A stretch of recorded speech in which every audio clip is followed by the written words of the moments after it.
ഞാനേ പായസം കൊണ്ടെത്തുന്ന പാത്രം തരാൻ വേണ്ടിട്ട് വന്നതാ. പറയാതിരിക്കാൻ പറ്റൂല കേട്ടോ. നല്ല അടിപൊളി പായസമായിരുന്നു. ഓ, ചേട്ടന്റെ മോക്കുവാണെങ്കിലേ തികഞ്ഞില്ല, അത്രയ്ക്ക് ഇഷ്ടപ്പെട്ടു. ഞാൻ എത്ര കാലമായി പായസം വെക്കാൻ തുടങ്ങിയിട്ട്, പക്ഷെ ഇത്രയും നല്ലൊരു പായസം ഞാൻ ഇതുവരെ വെച്ചിട്ടില്ല. നന്നായിരുന്നു കേട്ടോ. ഓ, സന്തോഷം സന്തോഷം. ഇവിടെ രവിയേട്ടന് പായസം എന്ന് പറഞ്ഞാൽ ഭയങ്കര ജീവനാ. അത് പിന്നെ ഇത്രയും പ്രായമായിട്ടും പിന്നെ ഷുഗർ ഒന്നും പിടിപെട്ടിട്ടില്ലല്ലോ. അതുകൊണ്ട് പിന്നെ ധൈര്യമായിട്ട് ഇഷ്ടം പോലെ കഴിക്കാം. അതുകൊണ്ട് ഞങ്ങൾ ഇടയ്ക്കിടയ്ക്ക് പായസം ഉണ്ടാക്കും. ആ, രവിയേട്ടന് ഷുഗർ ഇല്ല അല്ലെ? ഇപ്പം 50 വയസ്സ് കഴിഞ്ഞ് എല്ലാത്തിനും ഷുഗറാ. ഷുഗർ ഇല്ലാത്തവര് കാണാനേ ഇല്ല. ആ, രവിയേട്ടൻ പായസം കൊണ്ടുതരാൻ വന്നപ്പോഴേ പറയായിരുന്നു മോളാ പായസം ഉണ്ടാക്കിയെന്ന്. സൂര്യമോളെ വിളിച്ച് ഞാനൊന്ന് അഭിനന്ദിക്കട്ടെ. ആഹാ. ആ, സൂര്യമോളല്ല, ശ്രുതിയാ പായസം ഉണ്ടാക്കിയത്. മൂപ്പര് മോളെന്ന് ഉദ്ദേശിച്ചതേ ശ്രുതിനെയാ, ഞങ്ങളുടെ മോള്. ആണോ? ആ, ഞാനോർത്ത് മരുമോള് സൂര്യായിരിക്കും പായസം ഉണ്ടാക്കിയെന്നാ വിചാരിച്ചേ. എന്നിട്ട് എന്തേ രണ്ടുപേരും?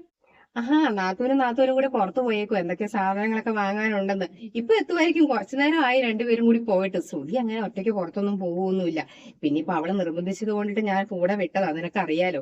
ശ്രുതി മോളെന്ന് പറഞ്ഞാൽ എന്റെ അമ്മയുടെ കൈപ്പുണ്യാ എന്റെ മോക്ക് കിട്ടിയേക്കുന്നത്. ഓ, എന്റെ അമ്മ ഒരു മുളക് പൊട്ടിച്ചാൽ അത് മതി, അതും കൂട്ടിയിട്ട് നമുക്ക് ഇഷ്ടം പോലെ ചോറ് കഴിക്കാം.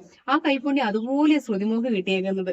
ഞാൻ തന്നെ ഒരു കറി വെച്ചിട്ട് ഒരു രസവും ഇല്ല, വയറ് വെക്കാൻ കൊള്ളില്ലാത്ത അവസ്ഥയായിട്ടുണ്ട് ഞാൻ വെക്കുന്ന കറി. എന്നാലും ശ്രുതിമോളെ വിളിച്ചൊന്ന് കടുക് പൊട്ടിച്ചാൽ മതി. ആ കറിക്ക് എവിടുന്നാ ടേസ്റ്റ് വരുന്നതെന്ന് എനിക്കറിയത്തില്ല. ആ, അതിനാ ഈ കൈപ്പുണ്യം എന്ന് പറയുന്നത്. ചിലവർക്ക് നല്ല കൈപ്പുണ്യല്ലേ.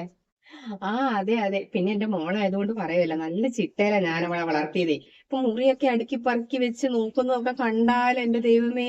പിന്നെ രാവിലെ ഞാൻ പറയും, മോൾ ഇച്ചിരി ഇവിടെ കിടന്നോന്ന് പറഞ്ഞാലും കേൾക്കൂല. ഞാൻ കുഞ്ഞിനെ മുതലേ രാവിലെ എഴുന്നേപ്പിച്ച് ശീലിച്ചത് കാരണം ഇങ്ങനെ 6 മണിക്ക് മുന്നേ അവ കേൾക്കും. പിന്നെ കിടന്നാൽ ഉറക്കം വരൂല അമ്മയെന്നാ പറയുന്നത്. അത്ര ചിട്ടയില ഞാൻ വളർത്തി. ഞാൻ പറയും, എന്റെ മോളെ കെട്ടിച്ചൊരു വീട്ടിലേക്ക് വിട്ടാൽ അവർക്ക് അവിടെ സ്വർഗം പോലത്തെ ഒരു മകളാന്ന് പറയും. അതുപോലെ ഒരു നല്ല കുട്ടിയായതുകൊണ്ടേ. എനിക്കുണ്ട് ഒരു കുഞ്ഞ്, പെൺകുഞ്ഞ്. 10 വയസ്സായി. എന്തെങ്കിലും വയറ് നിറച്ച് കഴിക്കണമെങ്കിലേ ഇപ്പോഴും ഞാൻ വാരി കൊടുക്കണം. അത് പിന്നെ അവളുടെ അച്ഛൻ കൊഞ്ചിച്ച് വഷളാക്കി വെച്ചേക്കുവാ. ഞാനൊന്ന് നോക്കി കൊച്ചിനെ വഴക്ക് പറഞ്ഞാൽ മതി, എന്റെ തലയെടുക്കും. ആ, അതുകൊണ്ടല്ലോ മനസ്സിലേ, നമ്മൾ പിള്ളേരെ, നല്ല പെൺപിള്ളേരെ പ്രത്യേകിച്ച് ചിട്ടയെ തന്നെ വളർത്തണം. നമ്മൾ ചെറുപ്പത്തിൽ ശീലിപ്പിക്കുന്നതാ അവര് വലുതായാലും ആ രീതി തന്നെ അവര് അതുപോലെ പിന്തുടരുന്നതേ. ഉം. ആ, രവിയേട്ടൻ ഇവിടെ ഉണ്ടായിരുന്നോ? ഇന്നലെ പായസം കൊണ്ടുതരാൻ വന്നപ്പോഴേ മോളാ പായസം ഉണ്ടാക്കിയെന്ന് പറഞ്ഞില്ലേ? ഞാൻ ഓർത്ത് സൂര്യായിരിക്കുമെന്ന്. ശ്രുതിമോളായിരുന്നല്ലേ പായസം ഉണ്ടാക്കിയത്? അല്ല, എന്റെ മരുമോളാ പായസം ഉണ്ടാക്കിയേ, സൂര്യ. അല്ല, അപ്പൊ ചേച്ചി പറഞ്ഞു.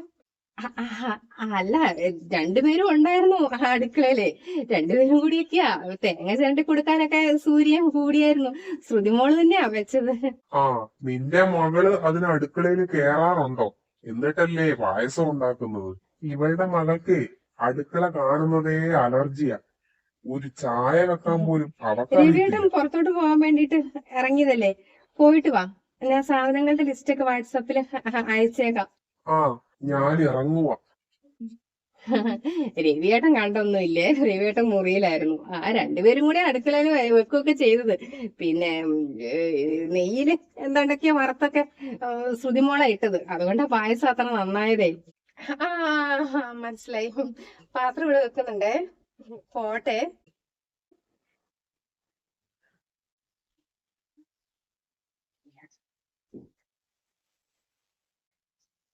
ആ, അമ്മേ, ശ്രുതിയുടെ മുറിയിലെ 3 ദിവസത്തെ തുണി ഇങ്ങനെ കഴുകാതെ കൂട്ടിയിട്ടിരിക്കുവോ. പക്ഷെ ആ മുറിയിലേക്ക് കേറാൻ വയ്യ, എന്തൊരു മണമാണെന്നറിയാവോ.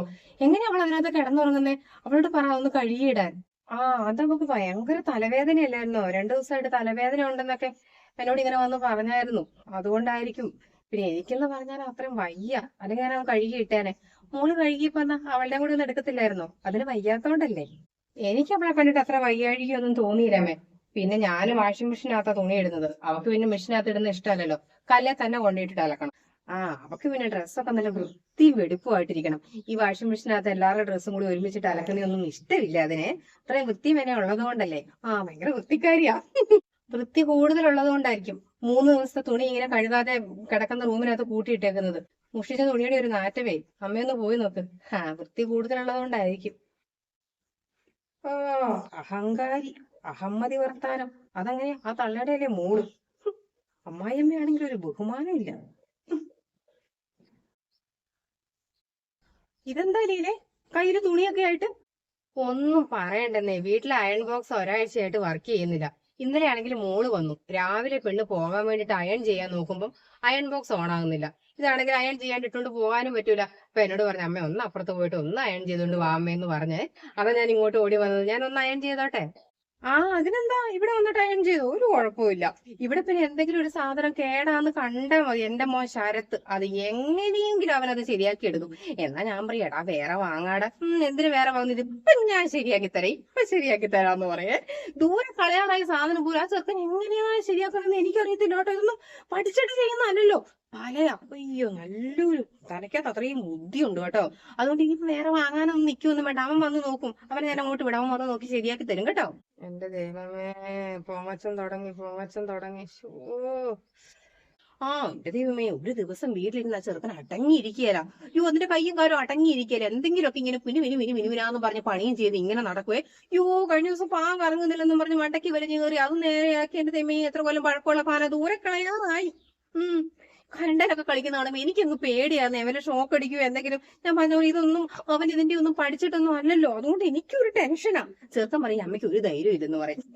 പിന്നെ എന്റെ ആദ്യേ പിന്നെ അവന് കിട്ടിയേക്കുന്നത് എന്റെ ആങ്ങളമാരുടെ ഒരു ധൈര്യവും ഒരു തന്റേടം ഒക്കെയാ. പിന്നെ എന്റെ ഇളയ ആങ്ങളെ മിലിറ്ററിയിലല്ലേ, അതുകൊണ്ട് ആ ഒരു തന്റേടം ചുറുചുറുക്കും ഒക്കെ അവന് കിട്ടിയേക്കുന്നത്. ലീലയുടെ മോൻ പിന്നെ ഇങ്ങനെ ഒന്നും ചെയ്യലെന്നോ അതല്ലേ, വീട്ടിലെ കാര്യങ്ങളൊന്നും നോക്കിയും കണ്ടുമൊക്കെ. ഇല്ല, അവനങ്ങനെ പോകാറായ സാധനം പിന്നെ അവനങ്ങ് കളയുള്ളൂ.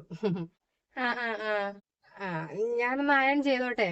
അവളെ പോണം, അവൾക്ക് ബസ് കിട്ടുവല്ല. വാ വാ.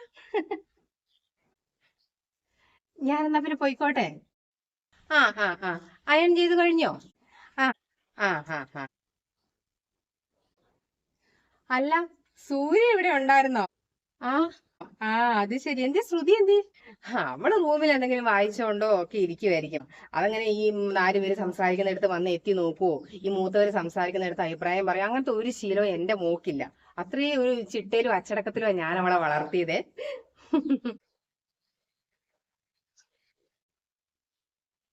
ഉം കാര്യം ഇവളുടെ അതേ പ്രായമാണ്, സൂര്യയുടെ അതേ പ്രായമാണ് എന്റെ മോള് ശ്രുതിക്കും. ഏഹ് രണ്ടുപേരും 2 ഡിവിഷൻ ആയിരുന്നേ ഉള്ളൂ, ഒരുമിച്ച് പഠിച്ചവരൊക്കെയാ. പക്ഷെ ഇതിനൊരു പക്വതയില്ല, ഒരു പക്വതയോ ഒരു കാര്യപ്രാപ്തിയോ ഒന്നുമില്ല. കാര്യം അതിനെ വളർത്തിയത് അതുപോലെയാ. ഇവളുടെ അമ്മയുണ്ട്, രമണി, കണ്ടിട്ടുണ്ടോ? എന്റെ ദൈവമേ, ഇവിടെ ചേട്ടനൊക്കെ ഉള്ളപ്പോ ഉണ്ടല്ലോ, ചേട്ടന്റെ മുന്നിലൊക്കെ കാലുമേ കാലൊക്കെ കയറ്റി വെച്ചുള്ള ഒരു ഇരിപ്പ് കണ്ടാല് ഇവളുടെ അച്ഛനെ ഭരിക്കുന്നത് ഇവളുടെ അമ്മയാ. അത് നമ്മൾ ആ കുടുംബത്ത് കയറി ചെന്നപ്പോ തന്നെ നമുക്ക് മനസ്സിലായത്. അതുകൊണ്ട് തന്നെ ഞാൻ ചെറുക്കനോട് പറഞ്ഞത് ഈ കല്യാണം വേണ്ട, ഇതൊരു അമ്മ ഭരണമുള്ള കുടുംബമാണെന്ന് ഞാൻ പറഞ്ഞത്. ചേട്ടൻ അങ്ങ് ഇഷ്ടപ്പെട്ടു പോയി. എന്റെ മകന്റെ കാര്യം പിന്നെ പറയണ്ട, അവനും അങ്ങ് ഇഷ്ടപ്പെട്ടു പോയി. അമ്മയുടെ തനി പകർപ്പായി മകളും. അമ്മേന്റെ നടപ്പൊക്കെ കണ്ടിട്ടുണ്ടോ? ഇങ്ങനെ ഒരു എടുത്തു പിടിച്ചുള്ള ഒരു നടപ്പൊക്കെയാ. അഹങ്കാരി, എനിക്ക് ഇഷ്ടമില്ല രമണീനെ. നമുക്ക് അങ്ങോട്ട് അടുപ്പിക്കാൻ കൊള്ളിയാത്തൊരു കൂട്ടരാ. പിന്നെ പിന്നെ നിന്റെ മൂത്ത ചേട്ടന്റെ മകനില്ലേ, UK-യിലുള്ളത്, എഞ്ചിനീയർ. അവന്റെ കല്യാണം കഴിഞ്ഞ ചെറുക്കന്റെ? ഇല്ല, കല്യാണം നോക്കുന്നുണ്ട്. ആണോ? നമ്മുടെ ശ്രുതിമോക്ക് വേണ്ടിയിട്ടൊന്ന് ആലോചിക്കുവാണെങ്കിലേ, കാര്യം നിനക്ക് അറിയാലോ ശ്രുതി മോളെ, അവൾ അത്രയും ഒരു ആച്ചടക്കവും ഒതുക്കവും ഒക്കെ ഉള്ളൊരു കുഞ്ഞല്ലേ. അപ്പൊ ഞാൻ പറഞ്ഞ പോലെ അവളൊരു കുടുംബത്തെ കെട്ടിച്ചെന്നാൽ അവരുടെ ഭാഗ്യം എന്ന് കൂട്ടിയാൽ മതിയേ. പിന്നെ എനിക്കറിയത്തില്ല നിങ്ങളുടെ മോളുടെ സ്വഭാവം. ഇപ്പൊ തന്നെ ആലോചിക്കാൻ ഞാൻ കല്യാണം. എന്താ ആലോചിക്കുന്നേ? അല്ല, ചേട്ടനോടൊന്ന് പറഞ്ഞു നോക്കാന്ന് ഇങ്ങനെ പറയുമായിരുന്നു. ആ ആ ആ ആ ഞാനിതിപ്പം പിന്നെ ഇത്രയും അറിയാവുന്ന കൂട്ടരായതുകൊണ്ടാട്ടോ, അല്ലെങ്കിൽ ഞാൻ ചോദിക്കായിരുന്നു. കാരണം നമുക്ക് അവളെ അത്രയും നല്ലൊരു കൈകളിൽ ഏൽപ്പിക്കണം എന്ന് അത്രയും ആഗ്രഹമാണ്.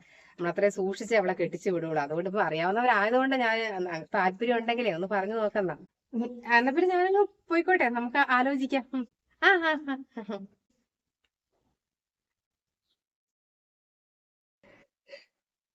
അമ്മ ഇങ്ങനെ കരയാതെ അമ്മ, വല്ല അസുഖം വരും. എന്റെ കുട്ടിക്ക് ഒരിക്കലും അങ്ങനെ ചെയ്യാൻ തോന്നൂല. ഞാൻ അങ്ങനെയല്ല അവളെ വളർത്തിയത്.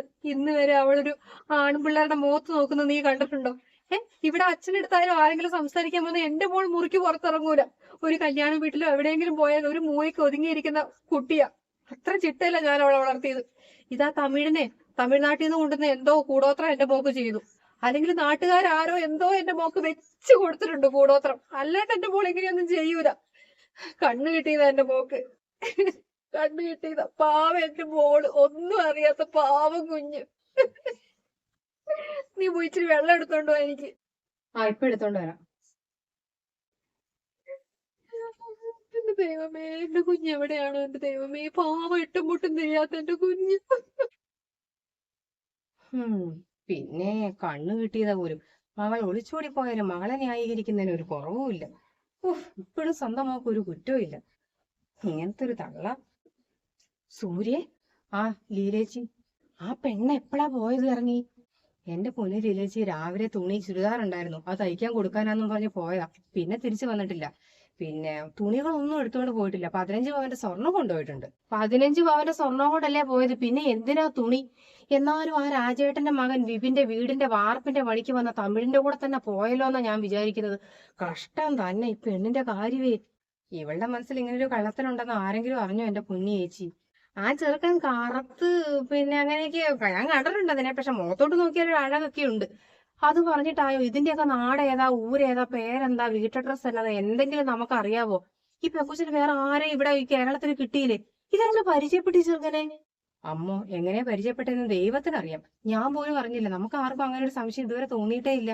അമ്മ എന്തു പറയുന്നു? അയ്യോ, മോന് അവനവന്റെ മക്കൾ എന്ന് പറഞ്ഞാൽ എന്റെ ദൈവമേ, എത്രയും പൊങ്ങച്ചം പറഞ്ഞോണ്ടല്ലേ നടക്കുള്ളൂ. എങ്ങനെ സഹിക്കുന്നു? ഭയങ്കര കരച്ചിലൊക്കെയാ. ഇപ്പോഴും മകൾക്കൊരു കുറ്റവും ഇല്ല. മകളുടെ പൊങ്ങച്ചൻ തന്നെ പറഞ്ഞോണ്ടാ ഇരിക്കുന്നത്. ആരാണ്ട് കണ്ണു വെച്ചതാന്നോ, കൂടോത്രം ചെയ്തതാന്നോ, തമിഴ്നാട്ടിൽ നിന്ന് എന്തോ കൂടോത്രം കൊണ്ടുവന്ന് ചെയ്തതാന്നൊക്കെയാ പറയുന്നത്. പൊങ്ങച്ചത്തിന് ഒരു കുറവുമില്ല. മകൾ ഒളിച്ചോടി പോയാലും അല്ലേ? ഞാനൊന്നിന്ന് കാണട്ടെ.